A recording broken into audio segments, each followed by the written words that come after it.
وما لنا ألا نتوكل على الله وقد هدانا سبلنا ولنصبرن على ما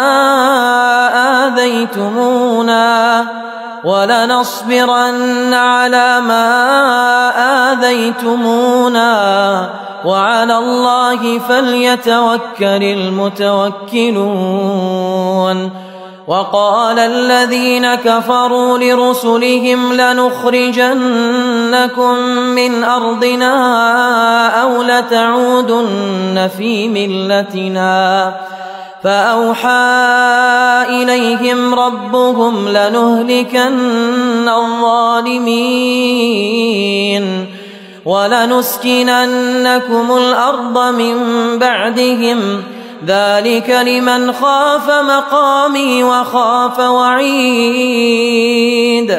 واستفتحوا وخاب كل جبار عنيد من ورائه جهنم ويسقى من ماء صديد يتجرعه ولا يكاد يسيغه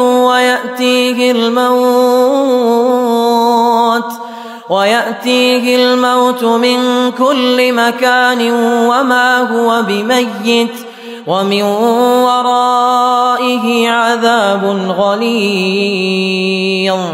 مثل الذين كفروا بربهم أعمالهم كرماد اشتدت به الريح في يوم عاصف لا يقدرون مما كسبوا على شيء ذلك هو الضلال البعيد.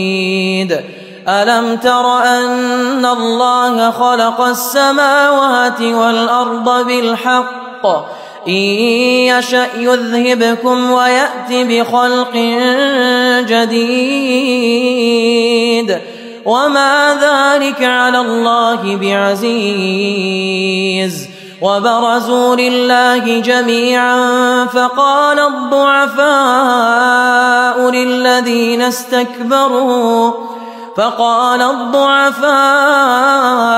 للذين استكبروا إنا كنا لكم تبعا فهل أنتم مغنون عنا من عذاب الله من شيء قالوا لو هدانا الله لهديناكم سواء علينا أجزعنا أم صبرنا ما لنا من محيص.